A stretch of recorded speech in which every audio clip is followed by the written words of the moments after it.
He Mick got a copy sure yeah. I just tipped the side dump on the key in the world of gold mining. Every second counts the unforgiving terrain. Massive machinery and tight schedules leave no room for error for Tony Beets and his crew. A single mistake can mean thousands of dollars lost in gold production. Unfortunately, that's exactly what happened when a routine job took a dangerous turn. It started as an ordinary day at Paradise Hill. Mike Beets and his team were racing to reinforce the dike road at the settling pond, a crucial step to keep the wash plant running. But in their rush to get the job done, disaster struck. A 10-ton side dump truck overloaded and, struggling to make a tight turn, started to tip. The weight shift sent the back tire over the edge of the dike. Before anyone could react, the truck was left hanging carelessly over a 15-foot drop, with nothing stopping it from plunging into the water below. Mike immediately assessed the damage, noting that the truck's frame had taken a serious hit. If the vehicle fell into the pond, the recovery would be much more complicated, potentially putting both the truck and their schedule in jeopardy. The crew had no choice but to attempt an emergency recovery before the situation got any worse. As the truck continued shifting, Mike knew they had to act fast. The first step was securing the truck in place to prevent further movement. He called for chains, hoping to stabilize the vehicle and pull it back onto the road. Positioning his 220 excavator carefully, he began the painstaking process of trying to lift the truck, but almost immediately it became clear that the machine was struggling against the sheer weight of the vehicle. The chain stretched under the immense tension, but the truck refused to budge. "This isn't working," Mike muttered, frustration creeping into his voice. He needed more power. Thinking quickly, he brought in a 480 excavator, a much larger machine capable of lifting 20 tons. With both excavators working together, he believed they had a real shot at getting the truck back on solid ground. "I'm going to have to make this a twin process," Mike decided. "If I can flip, it will be okay. I just need to find the right spot to lift." But despite his careful maneuvering, the weight of the truck proved too much. The machine simply couldn't generate enough force in the limited space available. "I just don't have enough power to do this the way I want," he admitted. "It's too much weight, and I don't have room to work." One possible solution was to detach the trailer, which would reduce the weight significantly. However, that process was complicated and would take valuable time they didn't have. As Mike struggled to find a solution, constant interruptions made it even harder to focus. It's hard to think of solutions when I'm constantly getting interrupted, he snapped in frustration. "I don't even know if we have enough chains to do what I want."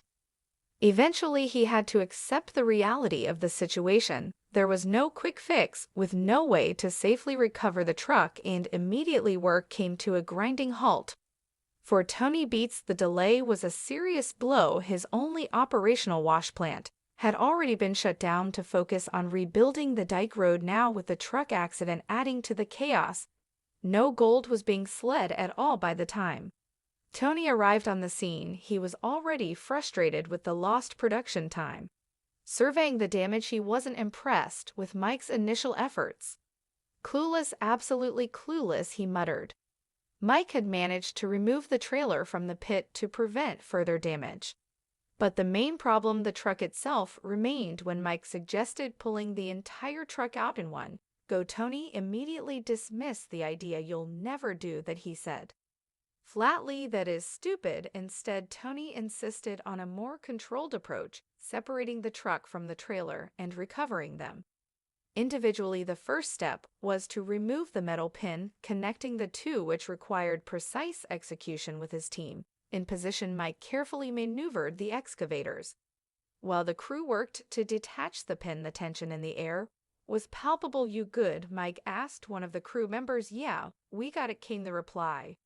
With the truck and trailer now disconnected, they were ready for the next phase. The first challenge was flipping the 20-ton semi back onto its wheels with the chain secured. Mike carefully applied pressure with the excavator pulling steadily. The truck resisted at first, but Then suddenly it started to move, but just as it was about to tip upright, something went wrong. The vehicle swung, dangerously, nearly colliding with Mike's.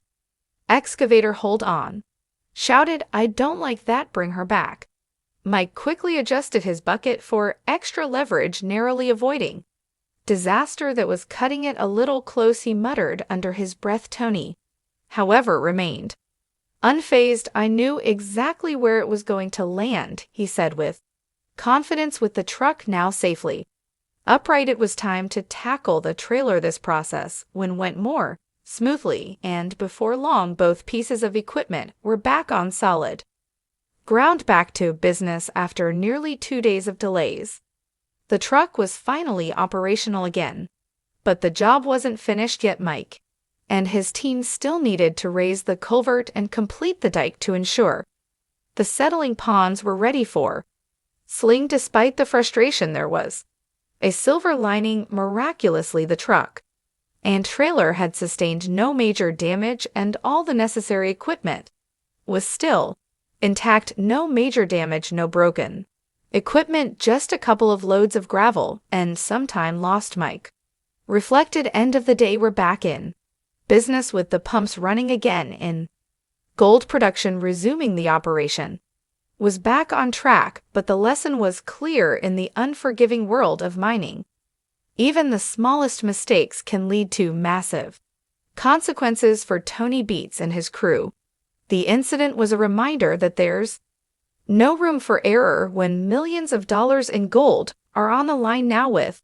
the crisis behind them, it was time to refocus on what really mattered: sling as much gold as possible before the season ran out. This week, Tony Beets has been operating at a reduced capacity, running only a single wash plant is TRL at Paradise Hill. Despite the slowdown, he remains determined to reach his season goal of 5,000 ounces of gold to stay on track. Back, his crew needs to recover approximately 200 each week as the weigh-in begins. The numbers steadily rise, 89,100, before finally stopping at 143.5.